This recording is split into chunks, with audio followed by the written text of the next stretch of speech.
కానీ నేను కొన్ని అంటే ఈ మధ్యన కొన్ని సంఘటనలు చూశాను. సో వాళ్ళు తిన్నదానికన్నా వాళ్ళ బాయ్ ఫ్రెండ్స్ అంటూ మెయింటైన్ చేసి పెట్టి మోసపోతుంది ఎక్కువ అని విన్నా. సో ఒక ట్రాన్స్జెండర్గా మనం ఇన్ని కష్టాలు పడి ఈ పొజిషన్కి వచ్చేటప్పుడు మీరు సంపాదించింది మీ వరకు అండ్ నెక్స్ట్ వచ్చే వాళ్ళు ఉంటారు కదా, అలాంటి వాళ్ళ కోసం ఖర్చు పెడితే బాగుంది కదా, ఒకరిని నమ్మి పెట్టి మోసపోవాల్సిన అవసరం ఏంటని. ఇప్పుడు నేను నా పేరెంట్స్ నుంచి వదిలేసుకొని వచ్చాను. నేను నా పేరెంట్స్ నన్ను యాక్సెప్ట్ చేయట్లేదు. ఎవరైనా ఒకరు నన్ను కేర్ చేయాలి, నా ఫీలింగ్స్ ఏంటి, నేను అమ్మాయిలా ఉండాలి, నాకు బాయ్ ఫ్రెండ్ కావాలి లేదా నాకు ఒక హస్బెండ్ కావాలి అనే ఫీలింగ్ కాన్సెప్ట్తో మేము ఉంటాం. ఇప్పుడు ఒక పర్సన్ వస్తాడు, ఇప్పుడు అది అమ్మాయి అయినా అబ్బాయి అయినా ఎవరైనా, ఇప్పుడు మీరే మీ లవర్కి ఇది అడిగితే ఇవ్వకుండా ఉంటారా? ఖచ్చితంగా ఇస్తారు. ఇప్పుడు మేము కూడా అలాగే అనుకుంటాం, అలా నమ్ముతాం కాబట్టి మేము అట్లా ఇవ్వాల్సి వస్తుంది. అందరు కాదు, కొందరు చాలామంది ఉంటారు మా దగ్గర అట్లా ఇచ్చేవాళ్ళు. సో అట్లా గుడ్డిగా నమ్మేస్తారు, ఎందుకంటే వాళ్ళ కేరింగ్ అట్లా ఉంటుంది మా పైన. నేను కూడా చాలా ఎక్కువ మందిని చూసా, విన్నాను కూడా దగ్గరగా స్టోరీస్ కొంతమందిని. సో మేము సంపాదించిందంతా వాళ్ళకే పెడుతున్నాం, వాళ్ళు మమ్మల్ని మోసం చేసి వెళ్ళిపోయాడు, ఇలా చేశాడు అలా చేశాడు అని తిట్టడం కూడా జరిగింది. బట్ అంతవరకు ఎందుకు తెచ్చుకోవడం అనేది? ఇప్పుడు అందరినీ ఒకేలాగా నేను చూస్తే అప్పుడు నాకు ఎవరు నా దగ్గరికి వచ్చే వాళ్ళు ఉండరు అన్నమాట. ఇప్పుడు ప్రతివాడు పురుషుడు అన్నవాడు ప్రతివాడు మోసం చేశాడు అనుకుంటే అప్పుడు నాకు అందరూ ఆపోజిట్ అయిపోతారు, శత్రువులు అవుతారు. సో అట్లా ఎట్లా అనుకుంటా చెప్పు, ఒక మగాడు తప్పు చేశాడు అని చెప్పి ప్రతి మగాడిని నిందించలేను కదా. సో ఇప్పుడు మీరు ట్రాన్స్ మార్చుకోవడం కోసం లక్షలు ఖర్చు పెడతారన్నారు కదా, రూపం అనేది మార్చడం అవసరమా? అది నాకు అవసరమే అనిపించింది. నేను అబ్బాయిని కాదు అమ్మాయిని అని చెప్పి. సో నేను అమ్మాయిని అని చెప్పినప్పుడు నేను అమ్మాయి లెక్కనే ఉండాలి. సో అందుకని నేను అట్లా రూపాన్ని మార్చుకోవాల్సి వస్తుంది. అంటే దేవుడిచ్చిన రూపాన్ని మార్చుకోవడం వల్ల మీకు ఎలా అనిపించింది అనమాట అది? అవును, నాకు కంఫర్టబుల్ అనిపించింది, నాకు బాగా అనిపించింది అది. అంతెందుకు, ఇప్పుడు దేవుడిచ్చిన రూపాన్ని ఎంతమంది యాక్టర్స్ మార్చుకోవట్లేదు, సర్జరీల ద్వారా ఆ సర్జరీ ఈ సర్జరీ అని చెప్పి. దేవుడిచ్చిన రూపాన్ని అలాగే ఉన్న అమ్మ కడుపుల నుంచి వచ్చిన రూపాన్ని ఎంతమంది మార్చుకోవట్లేదు. అందులో నేను మార్చుకోవడం ఇంతేముంది ఇందులో? వాళ్ళే మీకు ఇన్స్పిరేషన్ నేను చెప్పను, ఏదో నా అవసరానికి నేను అది వాంటెడ్గా అయితే చేయట్లేదు కదా. సో ఓకే, మీరు ఇలా ఉన్నన్ని రోజులు ఇలా అయిపోద్ది కదా, ఎండ్ ఆఫ్ ది డే మిమ్మల్ని చూసుకునేది ఎవరు? ఇప్పుడు మాకంటూ గురువులు ఉంటారు, నా కింద వేరే పిల్లలు ఉంటారు, నా శిష్యుల కింద శిష్యులు ఉంటారు.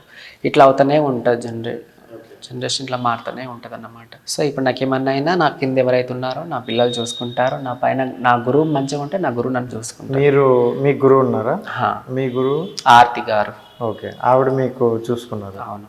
సో ఇప్పుడు మీరు మీ కింద వాళ్ళని చూసుకుంటారు. అవును, అట్లా. సో వాళ్ళకి ఏం కావాలని మీరే చూసుకుంటాం. అది మంచి అయినా చెడైనా హెల్ప్ అయినా ఇంకేదైనా ఏదైనా సమస్య వచ్చినా మేమే తీసుకుంటాం. అంటే ఇప్పుడు ట్రాన్స్జెండర్ లో కూడా గురువులు అంటూ కొంతమంది ఉంటారు. ఇప్పుడు ఒక తల్లిదండ్రికి పిల్లలకి పేరెంట్స్ ఎంత ముఖ్యమో, ఇప్పుడు మా శిష్యుల గుణంగా నా గురువు ముఖ్యం, నేను నా పిల్లలకి ముఖ్యం అన్నమాట.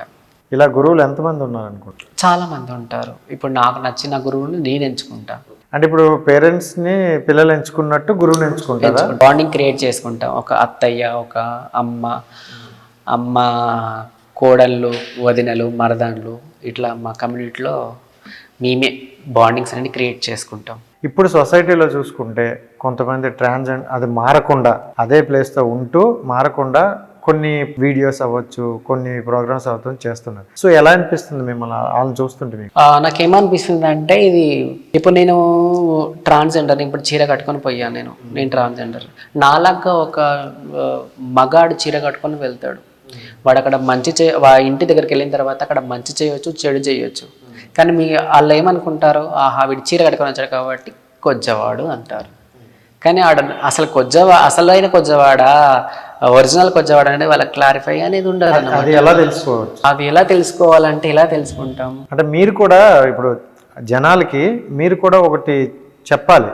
ఇప్పుడు మేము ఈ టైపు అనేది ఐడెంటిఫై అంటే ఇవ్వాలంటున్నాను. ఎందుకంటే అందరూ వచ్చి అడుగుతున్నారు. మీరు ఇందాక ఒక మాట్లాడిన బస్ స్టాప్ దగ్గర సిగ్నల్ దగ్గర ఆపేటప్పుడు సింపుల్గా అడిగే వాళ్ళు ఉంటారు, రుబాబ్ చేసి అడిగే వాళ్ళు ఉంటారు.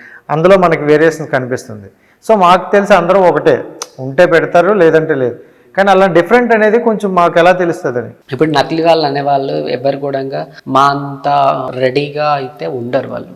వాళ్ళ టీషర్ట్ల పైన చీరలు కట్టుకొని పెద్ద పెద్ద బ్యాగ్లు వేసుకొని వస్తారనమాట, సంచులు వేసుకొని వస్తారనమాట.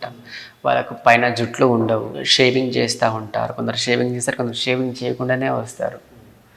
వాళ్ళకి బాడీ అంతా హెయిర్ ఉంటుంది. సో ఇట్లా క్యాచ్ చేయొచ్చు మనము. కానీ ఇంకా చీర కట్టుకొని వచ్చాడు కాబట్టి వాడు కొజ్జవాడే, వాడు ఒక దొంగతనం చేసుకుపోయిన గుణంగా కొజ్జ వాళ్ళు వచ్చారు ఇలా చేశారు అని ఒక నిందను మా మీద పడుతుంది.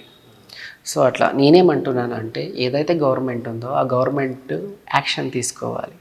మాకంటూ కొన్ని ఐడెంటిఫికేషన్ అనేది ఇవ్వాలి. వీళ్ళు ట్రాన్స్జెండర్ అని చెప్పి ఇస్తే ఎంతో కొంత. ఈ ఐడెంటిఫై కోసం చాలామంది పోరాడుతున్నారు అన్నారు, ఇంక్లూడ్ చంద్రముఖి గారు అవ్వచ్చు, ఇంకోరు అవ్వచ్చు, అండ్ మీరు కూడా. సో ఎంతవరకు అనిపించింది మీకు చేసేటప్పుడు? అంటే రెస్పాండ్ అవుతున్నారా సీనియర్? అవుతారు. అప్పుడు ఎందుకు అవ్వరు? కొందరు అవుతారు, కొందరు అవ్వరు. ఒకవేళ అయితే కనుక మేము ఇప్పుడు ఈ సిచ్యువేషన్ మాకు ఇంకా ఉండకుండా నేను అంటాను.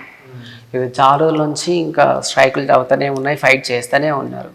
కానీ కంప్లీట్గా సంపూర్ణమైన ఏదైతే ఉందో అది మాకు ఇంకా రావట్లేదు. అండ్ మొన్న ఒక ఇన్సిడెంట్ అయితే నేను విన్నా, అది నాకు కూడా చాలా బాధాకరంగా అనిపించింది. మీలో ఒక అమ్మాయిని ట్రాన్స్జెండర్ని చంపేయడం కూడా ఏదో జరిగింది, ఇలా నమ్మి వెళ్ళాము. సో మీరు ఎప్పుడైనా మీరు వెళ్తున్నప్పుడు అంటే మీకు భయమేదా? ఇలా అంటే వాళ్ళు బుక్ చేసుకుని తీసుకెళ్తారు కదా, సో అలాంటప్పుడు మీకు ఏమైనా భయమేదా? భయం ఏదా అంటే భయపడకుండా కూర్చుంటే మా కడుపు నిండదు. ఇప్పుడు ఖచ్చితంగా వాడు ఇస్తాడనే నమ్ముతా కాబట్టి తనతో నేను వెళ్ళాల్సి వస్తుంది. నమ్మకం లేకపోతే తనతో ఎలా వెళ్తాను నేను? ప్రతి వాడిని అనుమానించుకుంటూ కూర్చుంటే నాకు కడుపు ఎలా నిండుతుంది? సో ఆ ఇన్సిడెంట్ జరిగినప్పుడు ఏమనిపించింది? ఏమనిపిస్తుంది? ఇంకా ఏడుపు వస్తుంది. ఏడు చేసాం. ఏవైతే గవర్నమెంట్ ఉందో యాక్షన్ అనేది తీసుకోలేదు. అదే ఒక అమ్మాయిని చంపేసి ఉంటే ఎంత న్యూస్ అన్నీ ఒక రేంజ్లో అయిపోతుండే అసలు. కానీ ఇప్పుడు ట్రామ్ చనిపోయిందంటే అసలు వాల్యూ లేదన్నమాట. దానికోసం కూడా మీరు ఏదో పోరాడినట్టున్నారు కదా? అదే ఇప్పుడు కేవలం మేమే మా కమ్యూనిటీ మెంబర్సే పోరాడాలి. సమాజంలో మీరు కూడా మనుషులే అన్న మనుషులు ఎక్కడ పోయారు ఆ టైంలో? ఇప్పుడు ఒక దీపిక బోనం, ఆమె కొంచెం బోనం ఎదింది కాబట్టి ఫేమస్ అయింది కాబట్టి ఆమె చనిపోయిన వార్త బయటకు వచ్చేసింది, జనాలకు తెలిసిపోయింది. ఇప్పుడు అలా ఫేమస్ అవ్వకుండా ఏదో భిక్షాటనం చేసుకుంటూ సెక్స్ వర్క్ చేసుకుంటూ చనిపోయిన వాళ్ళు ఇంకెంతమంది ఉంటారు? అది ఎవరైనా కౌంట్ చేస్తున్నారా? కనీసం వాళ్ళ అయ్యో వాళ్ళ ప్రాణాలు పోయినాయని చెప్పి ఏ గవర్నమెంట్ అయినా, ఏ ఎమ్మెల్యే అయినా, ఏ రాజకీయ నాయకులైనా వచ్చి మాకు కనీసం పరామర్శిస్తున్నారా? అది లేదు. ఎందుకంటారు మరి అట్లా? మేము ఇదే భారతదేశంలో పుట్టాము, ఇదే భారతదేశంలో పౌరులం కూడా. ఇప్పుడు ఇవి అనేవి కొన్ని హక్కులు అనేవి మీ మీద ఉన్న వాళ్ళు కూడా అడిగారు, అప్పటి నుండి జరుగుతుంది, మీరు పోరాడుతున్నారు, ఇప్పటికీ ఇంకా రావట్లేదు. తర్వాత వాళ్ళకైనా వస్తాయా? అదే ఇప్పుడు నాదేదో అయిపోయింది, కానీ ఇప్పుడు వచ్చే జనరేషన్ గుణంగా నేను పడ్డ కష్టం వచ్చే జనరేషన్ వాళ్ళు పడకూడదని చెప్పి మా వాళ్ళు ఫైట్ చేస్తూనే ఉన్నాం మేము ఇంకా. కానీ ఇంకా సంపూర్ణంగా వాళ్ళు మాకు ఎలాంటివి ఇవ్వట్లేదు. అండ్ ఇప్పుడు చూసుకుంటే చిన్నతనంలోనే చాలామందికి ఈ ఫీలింగ్స్ అనేవి వస్తాయి అంటారు. వాళ్ళు పేరెంట్స్కి చెప్పుకోలేరు, ఒక్కొక్కసారి ఇల్లు వదిలి వెళ్ళిపోయే పరిస్థితి ఉంటుంది. అలాంటి వాళ్ళు మీరు ఏమైనా చేరదీసి వీళ్ళకంటూ ఒక ప్లాట్ఫామ్లా చూపిస్తున్నారు? ఖచ్చితంగా అట్లా చూపిస్తున్నాం కాబట్టి ఇప్పుడు పిల్లలు అనేవి పెద్ద పెద్ద వాళ్ళ దగ్గర పిల్లలు అనేవి ఇట్లా ఉన్నారు. కొందరు భయపడతారు, మమ్మల్ని అడగడానికి కూడా భయపడతారు. వాళ్ళకు మెంటల్గా ఫిజికల్గా కరెక్ట్ ఉండరు అన్నమాట. ఎవరికి చెప్పుకోవాలో అర్థం కాదు, పేరెంట్స్ చెప్పాలో అర్థం కాదు. ఒకటి చూస్తే స్కూల్లో ఫ్రెండ్స్ తోటి టార్చర్ ఉంటుంది, ఒకటి టీచర్తో టార్చర్ ఉంటుంది, పక్కింటి వాడు ఎదిరింటి వాళ్ళతో టార్చర్ ఉంటుంది. అలా అని చెప్పి నేను పేరెంట్స్కు చెప్పలేను. ఒకవేళ వాళ్ళకి తెలిసినా వాళ్ళు చీదరించుకుంటారు. అలాంటప్పుడు నేను ఎవరికి చెప్పాలి? సరే, ఈ ట్రాన్స్జెండర్ తోబా అనేది నాకు తెలియదు, అసలు ఈ వే అనేది నాకు తెలియదు. నేను ఇట్లా ట్రాన్స్జెండర్కి వెళ్తే నేను ఇట్లా నన్ను అమ్మాయిగా మార్చారు, నేను హ్యాపీగా ఉంటాను, అక్కడ కష్టమైన నష్టమైన నేను ఉంటానని చెప్పి ఎవరైతే ఆ పిల్లోడు ఉండో ఆ పిల్లోడికి అవగాహన అనేది ఉండదు. ఉండక ఏం చేస్తాడు? సూసైడ్ చేసుకుంటాడు, పక్క చేసుకుంటాడు. ఎందుకంటే ఆ సూసైడ్ నేను కూడా చేసుకున్నాను కాబట్టి, నాకు అవగాహన లేనప్పుడు నేను కూడా సూసైడ్ చేసుకున్నారు. నాకు అర్థం కాలేదు, ఎవరికి ఇట్లా చెప్పాలనో అర్థం కాలేదు. నేను ఇట్లా ట్రాన్స్జెండర్ సూసైడ్ చేసుకునే అంత సిచ్యువేషన్ ఫేస్ చేయాల్సి. అవును, ఖచ్చితంగా. ప్రతి ట్రాన్స్జెండర్ 100 మందిని తీసుకుంటే మినిమం 70 మెంబర్స్ సూసైడ్ చేసుకునే ఉంటారు ఖచ్చితంగా. అది ఎందుకని మాకు అర్థం అవ్వట్లేదు. మేము ఎవరిని దగ్గరికి వెళ్ళాలి, ఎందుకు మాకు ఇలాంటి ఇచ్చాడు, మా పేరెంట్స్కి ఎంత బ్యాడ్ నేమ్ వస్తుంది, మా పరువు ఏమవుతుందనే భయంతో ఎవరికి చెప్పుకోవాలని అర్థం కాక మేము అలా చేసుకోవాల్సి వస్తుంది. మ్యాక్సిమం 70% ప్రతి ఒక్కరు సూసైడ్ చేసిన వాళ్ళే ఉంటారు ఖచ్చితంగా. అలా అయితే కొంతమంది చనిపోయిన వాళ్ళు కూడా ఉంటారు, చాలా మంది చనిపోయిన వాళ్ళు ఉంటారు. ఎవరికి చెప్పుకోవాలో అర్థం కాదు, బలవంతంగా పెళ్లిళ్ళు చేసేస్తుంటారు. ఆ పెళ్లి చేసిన తర్వాత అమ్మాయి పనికిరాడని చెప్పి ఆ అమ్మాయి చెప్తుంది, అప్పుడు వీడిని ఎత్తి పట్టుకోవాల్సి వస్తుంది. పేరెంట్స్ కూడా అవగాహన అనేది లేదన్నమాట. వీళ్ళు ఈ పర్సన్ అని కూడా. అమ్మ నాకు మ్యారేజ్ ఇష్టం లేదంటే ఎందుకు ఇష్టం లేదంటారు, బలవంతం చేసి పెట్టేస్తారు. తర్వాత తీరా చూస్తే అమ్మాయి వీడు పనికిరాడు, వీడు కొజ్జవాడు, చెక్కగాడు అని చెప్పి పేరు పెట్టి న్యూసెన్స్ చేస్తూ ఉంటుంది. అప్పుడు అది తట్టుకోలే గుణంగా ఆ పర్సన్ చనిపోయే సిచ్యువేషన్స్ చాలా ఉన్నాయన్నమాట. సో ఇప్పుడు ఏంటంటే చిన్నతనంలో ఈ ఫీలింగ్స్ వస్తాయి అనేసి అంటారు. చిన్నప్పుడు వచ్చేటప్పుడు దేనికైనా ఒక కౌన్సిలింగ్ అనేది ఉంటుంది. సో అలాంటి కౌన్సిలింగ్ ఇవ్వడం వల్ల వీళ్ళు మారుతారా? కౌన్సిలింగ్ చేయడం వల్ల మారుతారంటే ఇంతమంది అవ్వేది కాకుండా ఇప్పుడు మా దగ్గర ఇప్పుడు నా క్వాలిఫికేషన్ అయితే ఇంటర్మీడియట్ డిగ్రీ డిస్కంటిన్యూ అయింది. మా కమ్యూనిటీలో చాలా మంది చదువుకున్న వాళ్ళు ఉన్నారు, డాక్టర్స్ కూడా ఉన్నారు. ఒకవేళ కౌన్సిలింగ్ వల్లనే వాళ్ళు మారుతారు అనుకుని ఉంటే ఈ డాక్టర్స్ ఎంటెక్లు బీటెక్లు చేసిన వాళ్ళు ఎందుకు వస్తారు? అంటే నేను అంటుంది ఏంటంటే చిన్నప్పుడు ఏదంటారు కదా, మొక్కప్పుడు అంచకపోతే మూలప్పుడైనా, చిన్నప్పుడే దీన్ని కౌన్సిలింగ్ చేస్తే యూజ్ ఉంటుందా ఉండదా? బట్ మీ దగ్గరకు వచ్చే వాళ్ళకి మరి మీరు కౌన్సిలింగ్ చేసి మళ్ళీ వాళ్ళ పేరెంట్స్ దగ్గర పంపిస్తారంట కదా. అది మేము చెప్తామన్నమాట. ఏం చెప్తామంటే ఈ కమ్యూనిటీలోకి వస్తే ఇట్లా ఇబ్బందులు ఉంటాయి, అలాగే నేను ఒకటి ఏం చెప్తా అంటే కొందరేమో ఫీలింగ్స్ ఓన్లీ ఇన్నర్ లోన మాత్రమే ఉంటాయి, కొందరేమో బాహ్యంగా కనిపిస్తారు. ఇప్పుడు నేను నడుస్తుంటే ఒక అబ్బాయిగా నడిచినట్లే ఉంటుంది, కానీ నా మనసు మాత్రం అమ్మాయి మనస్తత్వం, నాకు అబ్బాయి కావాలనే కోరిక నాది. కొందరికి ఏముంటుందా అంటే అలా కొందరు ఉంటారు. కొందరేమో నేను నడుస్తుంటే అమ్మాయిలా నడిచిపోతుంటారు, నేను మాట్లాడుతుంటే అమ్మాయిల వాయిస్ వస్తూ ఉంటుంది, నేను మాట్లాడుతుంటే అమ్మాయిల చేతులు తిప్పడం వస్తూ ఉంటుంది అన్నమాట.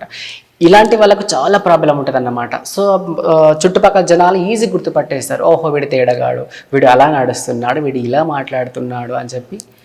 అదన్న వాళ్ళకు చాలా ఇబ్బంది అవుతుంది. ఆ టార్చర్ తట్టుకోలేకనే ఈరోజు ఇట్లా ఉన్నమాట నేను. సో ఇప్పుడు మీరు రూపాన్ని అయితే మార్చుకోగలరు, మరి గొంతుని ఎలా మార్చుతారు? అంటే చాలా మంది టెక్నాలజీ చాలా స్పీడ్ అయ్యింది, అంతా రూపాన్ని మార్చిన వాళ్ళు గొంతును మార్చలేరా? గొంతును కూడా దానికి కూడా ఆపరేషనేనా? అటు కూడా ఆపరేషన్. మీరు ఏం చేయించుకోనరా? నేను చేయించుకోలేను, టాప్ అండ్ బాటమ్ ఈ రెండే. మీకు ఆపరేషన్ మీకు ఎంత ఖర్చు అయింది? నాకు 5 lakhs వరకు అయింది. 5 lakhs అవుతుంది. 5 lakhs వరకు అయింది. మరి ఈ 5 lakhs మీరు ఎలా సంపాదించారు? అది ఒక్క రోజుతో కాదు కదా, నేను దాదాపు 5 years కష్టపడ్డాను. ఈ 5 years సంపాదన ఒకసారిగా